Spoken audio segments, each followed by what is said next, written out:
Hola y bienvenidos a los Toon Goons, el podcast donde usamos una perspectiva adulta y crítica de los dibujos animados y analizamos cómo afecta la cultura en general. Soy uno de sus anfitriones, Nikki. Soy Nina. Soy Blanco. Sí. Y esta mañana hablamos de El Tigre, las aventuras de Manny Rivera, porque mañana es 5 de mayo y en celebración estoy bebiendo un 2X azul. Es deliciosa. Tiene...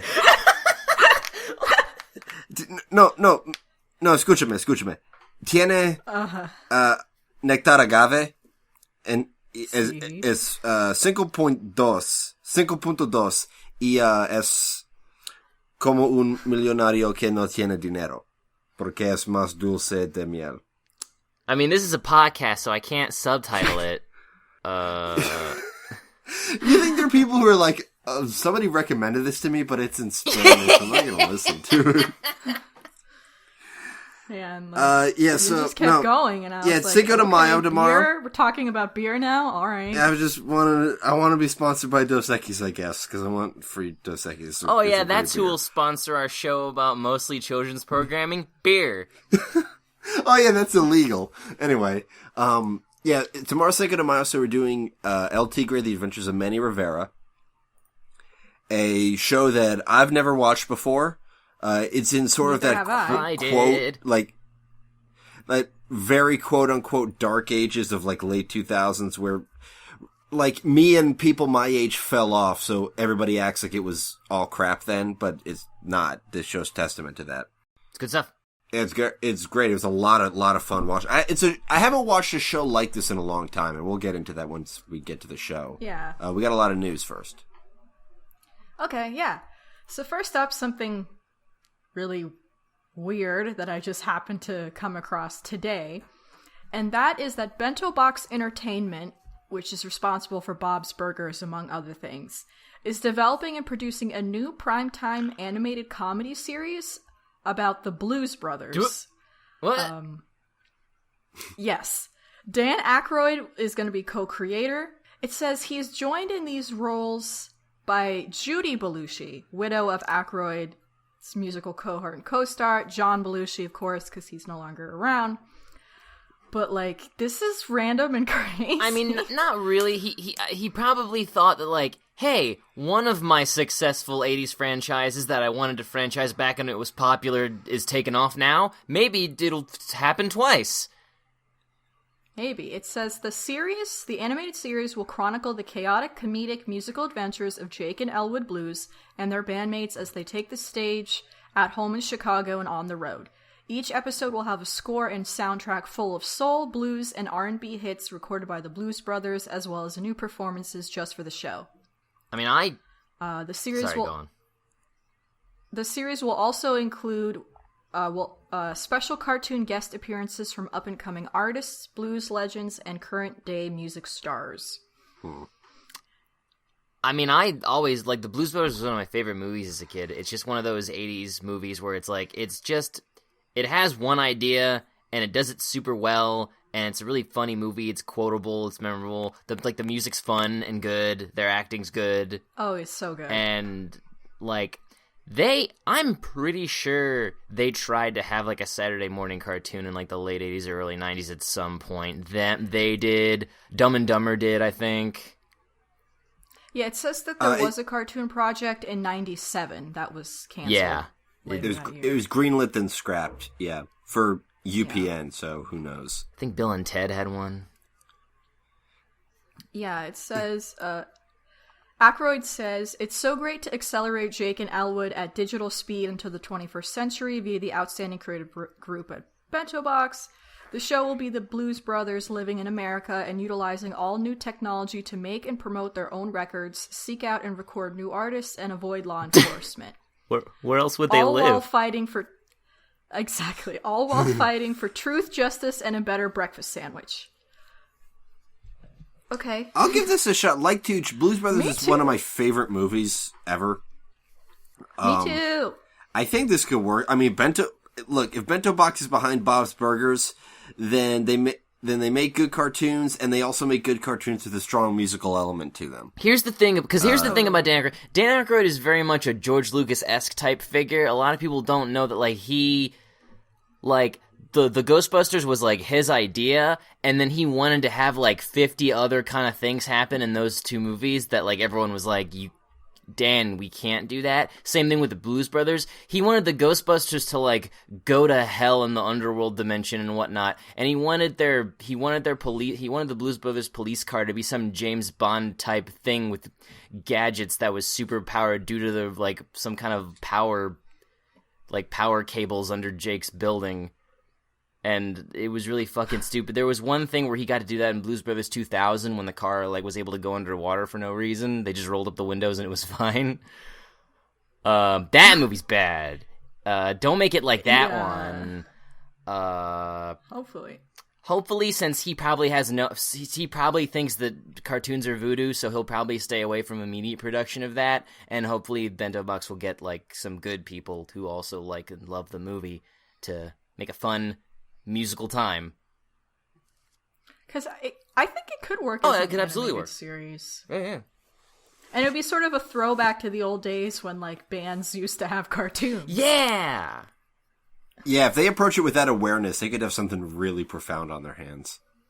Yeah, and it would be cool to, like, sit and watch with our dad, because our dad showed us this movie, which is why we like it so much. He'll be really excited. I hope they don't try and fucking do, like, I don't know, Animal House next or something. That'd be dumb. I was thinking about that movie for the first time in a while. I don't think it's as good. I don't think it's that good of a movie. I think it's it's just that everybody's dad says that it's the best movie ever, and then like you become a dad and you start saying it too. I remember because I bought Blues Brothers and Animal House in, like, one of those Walmart taped together combo packs that they make up. And I liked both of them, but now I'm thinking, I thought about both of them recently, and I was like, I definitely still like one of them. But in the other one, John Belushi puts a bunch of mashed potatoes in his mouth and then smushes his cheeks really hard. I mean, I feel Blues Brothers is more conducive to a television series because part of their whole gag is that they're running from place to place. There's, like, you know, a repetitive plot going on. It's trying to escape road law trip. enforcement. It'll be like a hopefully better Puffy Amiyumi. Kind of, yeah. And, you know, apparently they'll be complaining about fucking McDonald's breakfast sandwiches or whatever. Do it. Fuck it. I'm ready. Sounds fun to me. What do we got next? All right. So next is that Disney has signed on as a corporate sponsor for the Women in Animation organization, which is kind of a big deal. Let's see here. The organization was founded in the early 90s, and Disney has contributed since then, since the relaunch in 2013, including staff support, programming, and other research and resources. The sponsorship will help the organization host monthly events, expand its mentorship program, and help with the development of its legacy and archive program.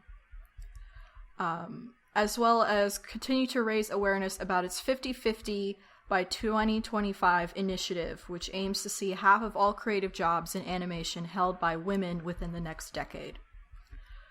We've talked about WIA before. It's just this group that's trying to make a push for having a more equal gender ratio within the industry because it is very male-dominated. And the fact that Disney, which is kind of like the biggest one, is giving full support, like, monetarily, is pretty great and awesome. I hope it works. I hope it works out well. Yeah, I want 50/50 by 2025. That's a lot.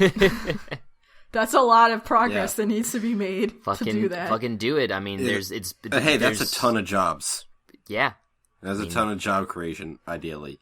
Ideally, it's job creation and not firing a bunch of guys, because then that's a problem. That's not... thing. That's a whole other thing. Yeah. Make more jobs. There's demand. I don't know if that's true. I bet there is. Make more shit. Make stuff. Make more. Make it. Hire ladies. All They're right. great. So, Space Jam 2 is happening. I forgot. I have tried to deny this for so long. People all the time telling me, like, they're making a Space Jam 2, it's happening. I'm like, no, it fucking isn't. And here it is. Well, it is. LeBron James is going to be in it. He's going to take Michael Jordan's role, essentially, or a new character, whatever. It's going to be directed by Justin Lin, who directed Star Trek Beyond and Fast and the Furious 6. Yeah, man, go for it. High-octane Looney Tune action. All right. Yeah. With hoops. Here's an interesting thing. Space Jam... We are going to get a lot of kids dunking it because of this movie. Yeah, okay. Which is part of our goal for this Apparently, year. yeah. Here's what I want out of this movie. I want them to release the original Space Jam soundtrack on iTunes because it's easily one of the greatest movie soundtracks ever made. That's not irony. That's not some meme shit. It's a fantastic fucking album. I agree. Fly Like an Eagle is a rad song. Yeah. Hit 'em High. I wouldn't have known about it without this movie. Hit 'em High. Okay, it's Be Real, Method Man, Busta Rhymes. Who else was on that? It was like an insane East Coast pastiche. Biz Markie was on that album. Okay. Be Real, Busta Rhymes, Coolio, LL Cool J, and Method Man. Damn. It's a great song. I actually haven't listened to like the soundtrack in a while. Yeah, it's phenomenal. Yeah, and I mean, people like to make fun of the Space Jam song, but it is a legitimately hot jam. No, like, the Space Jam song is really that good. It's great. It's not even it's not even one of those songs like, you really want to slam now.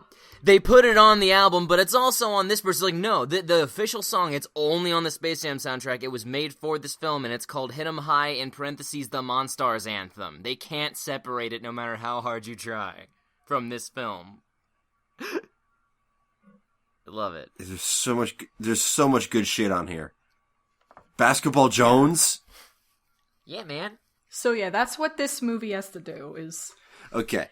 Another get interesting... some fat beats. An interesting thing about Space Jam is that it presented itself as the true story of Michael Jordan returning to the NBA. Yeah, right? A lot of people forget that. It's possible that maybe this will present itself as the true story of LeBron James returning to Cleveland. I mean, I don't know enough about the man's career to make any... Like, is he also retired? I don't know, but he played for Cleveland for a long time, and then he moved to Florida, and then Cleveland fucking hated him because he was their whole economy, but then he went back. Maybe, yeah. That'd be hysterical. Man. Other than that, like, the first Space Jam is a very bad movie, so I don't, like... It's not a good movie. It's not a good movie, but it's one of those movies that I can still watch. I can watch Space Jam any day of the week, anytime you want me to. Yeah, it's very watchable for how awful it is. It's watchable, and there's a lot of cultural... I feel like it's a cultural touchstone for a lot of people. Like, they made a whole goddamn Futurama episode ribbing it. I feel like every actor who's in that movie is there for no reason. Everyone's there for no reason other than to sell Nike shoes. That's why it exists. People also don't really think about that much. It started out as a Nike ad campaign. And it'll probably continue. Oh man, what if they come out with dope kicks? Space Jam 2 dope kicks? That's what it should be called. Space Jam 2 dope kicks. Just not even hiding it. Just every close-up shot is exclusively shoes. I mean, just doesn't Bugs Bunny shows up, and it's like really awkward, like Roger Rabbit-esque, like when he's throwing the plates, but he always has like 4 real big sneakers on his feet, and it's gross. Like real life sneakers. on his cartoon feet. While looking up the soundtrack, I stumbled upon a quote from Chuck Jones a while ago, where he weighed in on this movie and was not a fan. I'm sure he made an interesting point. Is everybody in this movie is really out of character, but Bugs Bunny would not have enlisted the help of Michael Jordan to do this. He wouldn't have even enlisted the help of the other Looney Tunes. He would have successfully bamboozled these dickheads within the span of 7 minutes himself. That's true. That's his job. That's all he does. Yeah, He did it to the entire Japanese army in one of those cartoons we don't talk about. Yeah, he did. I remember. Yeah, it's the name of it is racist. We're not going to say it. Yeah, no, look it up. You'll find it. So this is dumb, and I guess Gravity Falls called it. Do you remember that? Oh, yeah. Shit, vaguely. There was it was an Easter egg in the episode with Giffany, where there's just binary on screen, and it translated to Space Jam 2. Alex called it. He knows. He has the inside scoop. I mean, we all kind of had a inkling for a while. It was in the news, a little that more Nike needed more than money. Usual rumors, they were looking for a director. This time, it's official because they found a director. So now we know what's happening. Yep, and a star. Oh yeah, but I think he was always in talks. I think we already knew that much, that LeBron was in talks. So is LeBron going to be a better actor than Jordan, or a worse actor, or the same? I feel like what they needed Michael to do in that film, he did. They didn't need him to do much, though. What they needed him to do was be Michael Jordan in a movie. Yeah, he succeeded at that. And talk to things that aren't there. Yeah. Convincingly. A wink. I mean, they probably had some tennis balls on sticks. Oh, jeez. Alrighty. So, next up is a story I think we briefly mentioned last episode. I don't remember. And that is that Netflix is making a remake of Watership Down, the classic film that's adapted from Richard Adams' novel. Netflix is teaming up with BBC. It's going to be a CGI remake, which is interesting. And it's going to be a 4-part animated miniseries. It's exclusive to Netflix. And will be on BBC One in the UK the following year. But yeah, the classic film, which was a 1978 feature, was known for being unconventionally violent, considering it starred a bunch of fluffy bunnies. That's part of the story from the original book as well. It's going to be written by Tom Bidwell, who worked on My Mad Fat Diary, and directed by Which Noel sounds like Murrow. something British. Yeah. And directed by Noel Murrow, who directed 300 Rise of the Empire. Oh, not even the quote-unquote good one. So it leads me to believe they're going to play up the unconventionally violent part, or at least that's what he wants to play up. Well, see, here's the thing is, a little further down, a producer says, it's grown this reputation for being scarring and horrific and brutal, and that's not actually what the story is. While we won't shy away from the darkness in the book, visually won't be as brutal and scarring as the original. Okay. That's good. Okay. I hope that's true. I mean, I haven't seen the original, so I don't know how brutal it is. I've seen some still images. From my understanding, I mean, the novel is pretty brutal. I mean, it's this epic journey of the society and whatever. So, I don't know. I don't mind either way. It's going to be animated by Dublin-based Brown Bag Films, who is responsible for the Doc McStuffins series. As well as, I guess, an adaptation of Peter Rabbit. So they have some experience with rabbits. Now let's see if they can murder them. As the animation team is led by Pete Dodd of Fantastic Mr. Fox, so that's interesting. Oh, dope.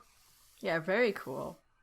And then on the actor side of things, we've got James McAvoy, Nicholas Hoult, Ben Kingsley, John Boyega, our boy, Aga. Nicholas Hoult is also our bud. He was Nux from Mad Max Fury Road. Yeah. Yeah, a lot of these guys are cool guys. Obviously, yeah. Ben Kingsley is a cool guy.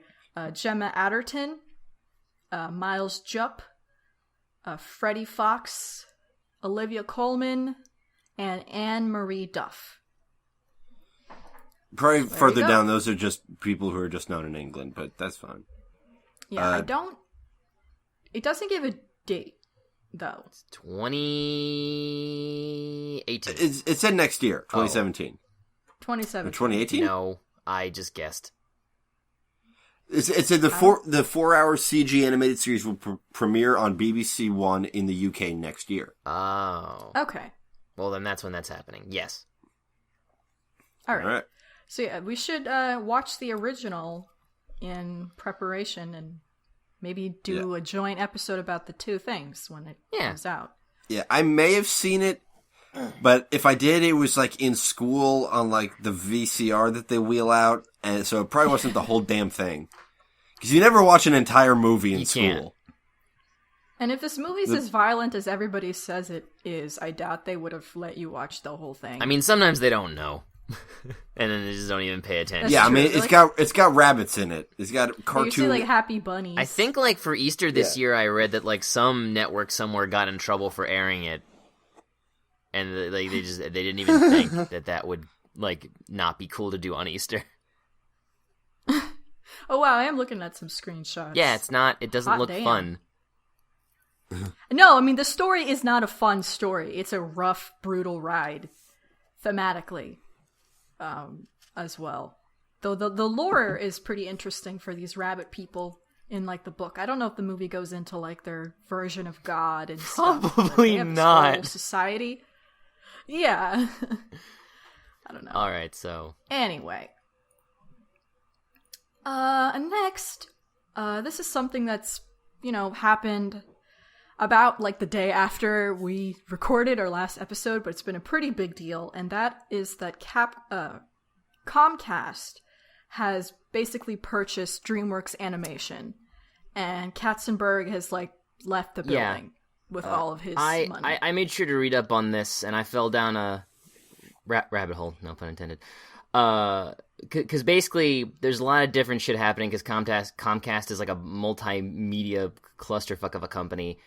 And basically what they're doing is, since Illumination, it's newer, but technically it's been making more money lately. The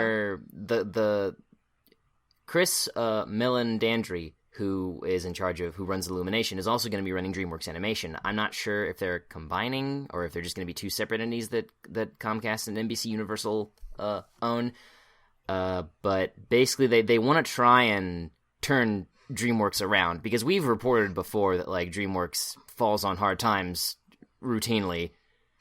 Their highest grossing film was Shrek 2. They haven't been able to make a higher grossing film than that since, like, 2004. And that's not for lack of trying, because, they've made Dragon since then, and Panda, which are all wonderful films. And so basically, like, the chairman of Universal's film group, Jeff Shell, says he hopes they can find a way to do the same quality films for a lower price, which is not, like, which is either impossible, or that means organized crime. Yeah, or laying off a lot of people, because DreamWorks employs a lot more people than Illumination does, and if they want to do stuff like Illumination does stuff, because they make films cheaper than DreamWorks and turn a better profit statistically. But again, Illumination only has 5 films under their belt. So I think it's a little premature to just assume that, like, oh, clearly this model works. It's made. Look at all the money this, like, 1 or 2 films made. That's gonna happen forever. Let's buy an entire company and make them do that too. Sounds like smart Hollywood business dealing. But honestly, my favorite tidbit about this was since since NBC Universal now has ownership of all DreamWorks animation IP, you're going to see a lot more franchising happen with their shit. Specifically, apparently, also like the Universal Studios stuff. Apparently, they're hoping to do some stuff there because they're in need of characters and shit. Basically, they're trying to pull a Disney, and DreamWorks is their Pixar.